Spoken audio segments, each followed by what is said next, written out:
શું પંજાબી સબ્જી કે પછી પનીરની સબ્જી બનાવી એક કલાકોની મહેનત અને ઘણી બધી તૈયારીઓથી જ બની શકે છે?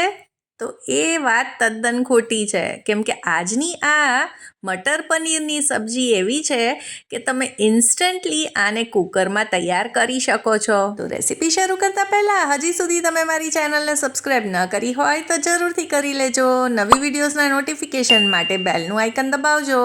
રેસીપી ગમે તો લાઈક અને શેર કરજો. તો સબ્જી બનાવતા પહેલાં આપણે તેની પૂર્વ તૈયારીઓ કરી લઈએ. ચટણીના મિક્સર જારમાં 1 ઇંચ આદુનો કટકો ઉમેરીશું, 6 થી 7 લસણની કળી અને 2 મીડિયમ તીખા મરચાં એડ કર્યા છે. આની આપણે પેસ્ટ તૈયાર કરી લઈશું. હવે આપણે રેસીપીમાં બધી વસ્તુઓ તો સરખી જ ઉમેરતા હોઈએ છીએ, પણ તેને બનાવવાની અને કૂક કરવાની અલગ રીત તેને ટેસ્ટી બનાવે છે. હવે અહીંયા એક મોટી ડુંગળી લઈ લીધી છે, તેને આ રીતે પીસમાં કટ કરી અને મિક્સર જારમાં એડ કરી તેને પલ્સ મોડ ઉપર ચલાવીશું, જેનાથી તેની પેસ્ટ નહીં બને પણ આ રીતે અધકચરી તે તૈયાર થઈ જશે. તો આને પણ કાઢી લઈએ. હવે અહીંયા લઈ લીધા છે 3 મીડિયમ સાઇઝના ટમેટાં. તો આ ટમેટાને પણ આપણે ધોઈ અને કટ કરી લઈશું અને પછી આ ટમેટાને પણ આપણે મિક્સર જારમાં ટ્રાન્સફર કરી અને તેની પ્યોરે તૈયાર કરી લઈશું. તો હું અહીંયા 2 બેચમાં આને પીસી રહી છું.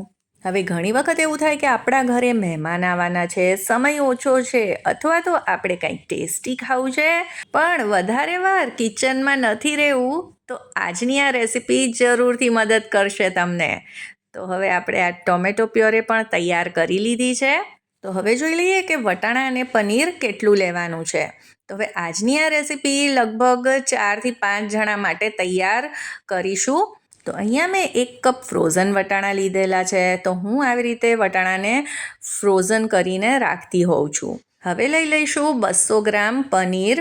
તો આ હોમમેડ પનીર છે, એટલે આને આવી રીતે મેં સ્ટોર કરીને રાખેલું છે. ઘરે આવું એકદમ જ સોફ્ટ મલાઈદાર પનીર અને આવી સરસ રીતે સેટ થઈ જાય એની રેસીપી તમારે જોતી હોય તો મારી ચેનલ પર છે, તેની લિંક હું ડિસ્ક્રિપ્શનમાં આપી દઈશ. તો આ તમે જોઈ શકો છો કેટલું સોફ્ટ અને મુલાયમ પનીર તૈયાર થયું છે. તો હવે આપણે બધી જ તૈયારી કરી લીધી છે.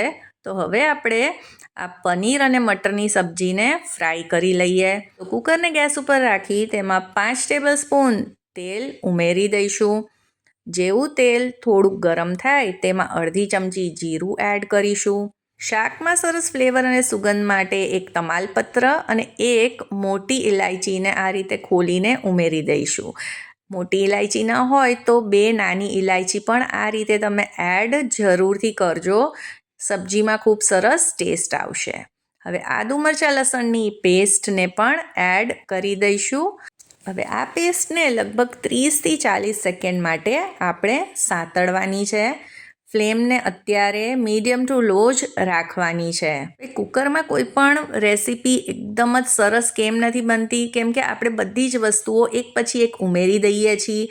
જેને પ્રોપર કૂક કરવાનું હોય તે રીતે નથી કરતા, એટલે ટેસ્ટ પણ આપણને બરાબર નથી મળતો. હવે આપણે ડુંગળીને એડ કરી તેને પણ 1 કે 1.5 મિનિટ માટે સાંતળવાની છે. તો હવે ડુંગળી સંતળાઈ ગઈ છે, તો તેમાં ટોમેટો પ્યોરે ઉમેરી દઈશું અને એક વખત આને આપણે સરખી રીતે મિક્સ કરી લઈએ. પછી આમાં બીજી વસ્તુઓ પણ એડ કરવાની છે. તો સૌથી પહેલાં આપણે આમાં ઉમેરી દઈશું સ્વાદ પ્રમાણે મીઠું, અડધી ચમચી હળદર પાવડર, 1/2 ચમચી જેટલો કાશ્મીરી લાલ મરચું પાવડર, અડધી ચમચી જીરું પાવડર અને અડધી ચમચી ગરમ મસાલો એડ કર્યો છે. હવે આ બધી વસ્તુને મિક્સ કરીશું અને ટમેટાં અને બધા જ મસાલાને આપણે કૂક થવા દઈશું લગભગ 2 થી 2.5 મિનિટ માટે, અથવા તો જ્યાં સુધી આ ગ્રેવીમાંથી તેલ છૂટું નથી પડતું ત્યાં સુધી તમારે આને કૂક કરવાની છે. તો હવે તમે જોઈ શકો છો કે તેલ છૂટું પડી ગયું છે અને ગ્રેવી સરસ રીતે કૂક થઈ ગઈ છે. તો અહીંયા હું અડધી ચમચી ધાણા જીરું પાવડર એડ કરી રહી છું. પહેલાં એડ કરવાનું રહી ગયું હતું ને મિક્સ કરી દઈશું. હવે વટાણા એડ કરી લઈએ તમે આની જગ્યાએ જે નોર્મલ લીલા વટાણા છે તે પણ ઉમેરી શકો છો. અને હવે પનીર પણ ઉમેરી દઈશું. હવે અહીંયા આપણે એક નાનો ગ્લાસ પાણી એડ કરીશું. આ જે પનીર બનાવતા જે પાણી વધ્યું હોય આ તે જ પાણી છે. આમાં ખૂબ વધારે પ્રમાણમાં પ્રોટીન રહેલું હોય છે, એટલે આવી રીતે શાકમાં, દાળમાં કે લોટ બાંધવામાં આને જરૂરથી વાપરવું અને ફેંકવું નહીં. હવે પાણી ઉમેરીને આપણે તરત જ કૂકરનું ઢાંકણ બંધ કરી દેતા હોઈએ છીએ, પણ આને એકદમ જ સરસ રીતે ગરમ થવા દેવું. અને ગરમ થઈ જાય પછી તેમાં અડધી ચમચી કસૂરી મેથીનો પાવડર એડ કરી આને મિક્સ કરી લઈશું. કસૂરી મેથીથી ખૂબ જ સરસ ફ્લેવર આવશે. અને હવે આનું ઢાંકણ બંધ કરી 2 થી 3 વિસલ આમાં લગાવી લઈશું. હવે કૂકર ઠંડુ થઈ ગયું છે તો આપણે ખોલીને તેને ચેક કરી લઈએ. હવે જોતાં જ ખાવાનું મન થઈ જાય એવું શાક તૈયાર થયું છે ને. હવે આ શાકમાં રસાનું પ્રમાણ મેં થોડુંક વધારે રાખેલું છે, કેમ કે આને હું રાત્રે જમવામાં લેવાની છું. ત્યાં સુધી આનો જે રસો છે એ એબ્ઝોર્બ થઈ જશે.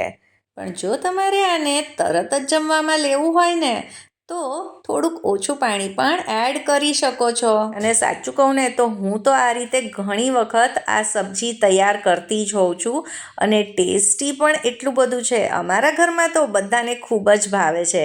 એકવાર તમે પણ આ રીતે જરૂરથી ટ્રાય કરજો. અને આ રેસીપી પસંદ આવી હોય તો તેને લાઈક કરજો, તમારા ફ્રેન્ડ્સ અને ફેમિલીમાં શેર, અને મારી ચેનલ ચાર્મીસ ગુજરાતી રસોઈને સબસ્ક્રાઈબ કરી દેજો. મળીએ ફરી નવી રેસીપી સાથે. સૌને જય શ્રી કૃષ્ણ.